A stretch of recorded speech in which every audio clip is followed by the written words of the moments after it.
How necessary was finally getting a day off and getting some guys a chance to rest up and kind of rejuvenate and get refocused on going down the stretch run here? Well, it's huge. I mean, we got, at this point in the season, resting your body, eating right, all those things become a factor with your team. And, I'm not going to make excuses for us at Temple, but I think it was fairly obvious when we were a little tired, and both mentally and physically. And we don't have a bye week. That's a problem with playing Xavier late in the season the way we are. We don't have a bye week. So, we've got to steal a day here and there where we can. And, hopefully today they come back and I got great confidence that they'll be ready to go.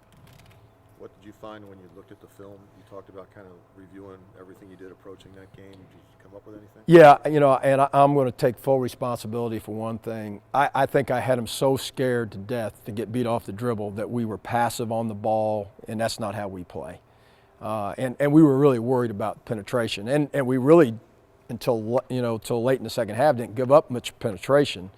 It was more, we gave up some threes early, which weren't going to beat us, but then we gave up some, they just threw it into the post, or they, got behind the head, or they threw it in the high post and then went high-low. And that was a result of we didn't have near enough ball pressure, and those guys out front could just kind of pick us apart a little bit. And, we got beat some off the dribble. Biggest problem in the first half was turnovers. Turnovers that resulted in layups. And, that has got to be addressed the rest of the season. I mean, right now, 23% of our possessions we're turning the ball over, and we can't do that. I mean, we can't. Yeah, I mean, we can't do that and win. And so it's got to be addressed. It has to be addressed. And we've just, that is mental concentration. Some of it's physical, but it's more mental concentration than anything. And we've got to value the basketball, because when we value the basketball and get shots, we shot 50% the other night in the game. We just didn't get enough shots. And again, the turnovers for touchdowns we can't guard that. No matter how good or bad our defense is, you get a chance. They might just miss a shot because they miss a shot. They're not going to miss layups. They're not going to miss breakaway layups, not many. So if it's 23% for the season, this has been a problem all year then, I guess. Yeah, it's been a problem all year, and I mean overall, but that's what happens when you have a young team and you have inexperienced guys. I mean, they're going to do that. Now at times, you look at certain games, we've taken great care of it, and when we do that, we're pretty hard to beat. You look at our low turnover games, we're pretty good. A lot of those turnovers were by the big guys. When they got the ball inside and they were stripped, or for whatever reason they got rebounded and they had it stripped, that would seem pretty easy to address. Yeah, I mean, it's the good thing is it's correctable stuff. Yeah. I mean, it's correctable stuff, but guys, when you watch on the film, you have to look in the mirror and you have to say, hey, this is on me. I got to get two hands on the ball. Yeah. I got to be tougher with the ball, and I got to be more conscious of my footwork. Guards got to know. We had a pass in the second half, or in the first half, to a guy that was clearly covered. Guy was 3/4 of the way around, and we're trying to throw it in there to him. You got to know. I mean, those are inexcusable. You can't turn those over. So if a guard's throwing a guy a pass in that position, he's almost going to have. He doesn't have a choice but to turn it over, or it lends itself to turn. It lends itself to turn. Now, when a guy's got a guy dead on his back and the guard throws it to him, and he don't go get it strong with two hands, then that's on the post guy. But like you said, a lot of ours were where we had the ball and got stripped. And, even guards were getting stripped on the drive. But that was the difference in the game. They were on DEFCON 5, okay? They were on DEFCON 5. They had to win. They were all out to win, much like we were at SMU. And we were on about DEFCON 3.5. We weren't horrible. We didn't show up not to play. But they got every loose ball. They stripped us, and we didn't strip them. And today in the film session, that's what they're going to see, the stark contrast between here's a play that what they did, and here's a play what we did. And it's real simple why we lost the game. They played harder from the beginning, and then the turnovers, those two things, and then we weren't the Bearcats because we got 5 offensive rebounds. You mentioned that 23% number. What's a good number? 10%. 10. Yeah, I would What think you wanna 10%. shoot for. I mean, you know, if we cut it down to 10, if we're at 10 turnovers or less in a game, because our games tend to be lower possession games, not because we don't want to run or any of that. It takes a while to score on us. So there's less possessions in the game because it takes a while to score on us, usually. You know, when we guard, you watch the shot clock. Shot clock gets down to 10 to 15 a lot. And unless we turn it over and are giving them, you know, transition buckets there. Switching gears, Tulane has lost their last 5, but have you seen anything on film that might be a threat? Well, they've got 3 perimeter guys that can all play. I mean, they're their 3 best players. You know, not that their post guys can't play some too, but those are the and they've got guys that can make guarded shots. I mean, there's some games where they throw in some shots, you go, oh, how do you make that? But a team that's like that is dangerous because, you know, they get in one of those situations where they get hot and they're throwing some guarded shots in and all that, and you know, if you're turning it over and giving them easy layups on top of that, and they throw in some tough shots, then all of a sudden it's a game.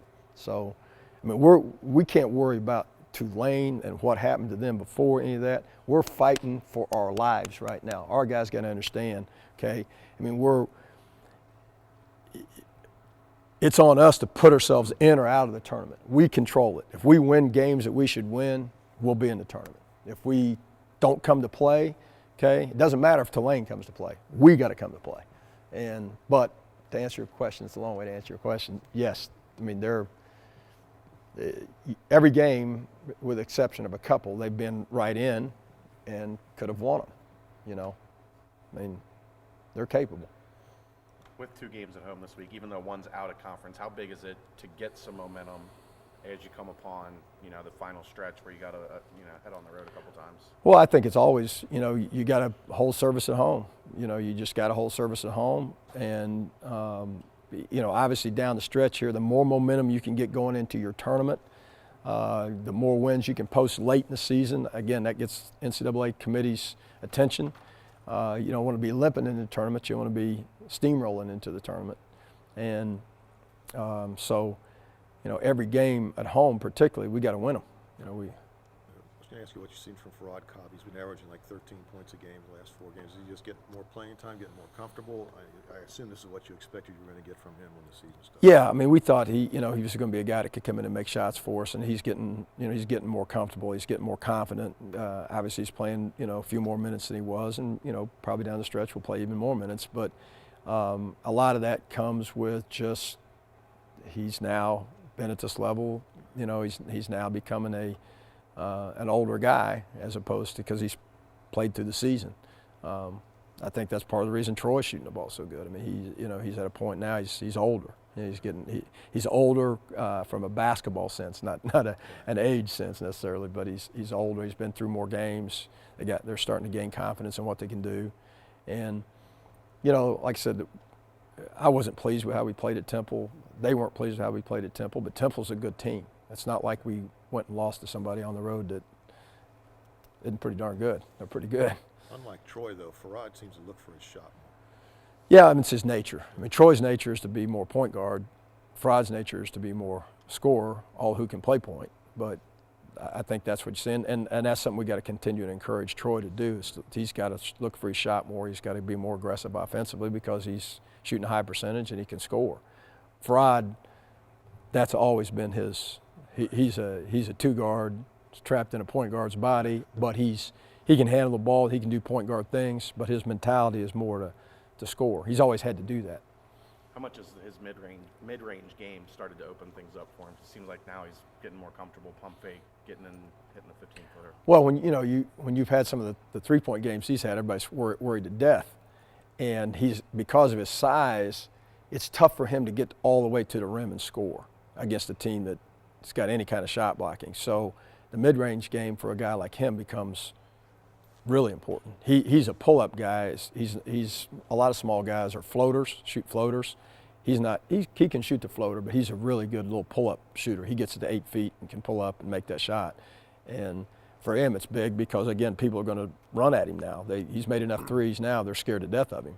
So, you can't take contested threes. You got to, when they run at you, you got to get inside the line. And, you know, Kevin Johnson is learning that same thing right now.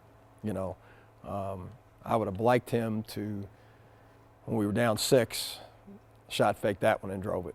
You know, and he'd just made one, and you know, I understand, but that, again, that's the maturity process that you're going through to know, hey, you know, we just made a run. We made a run at him. We're close. Now let's go.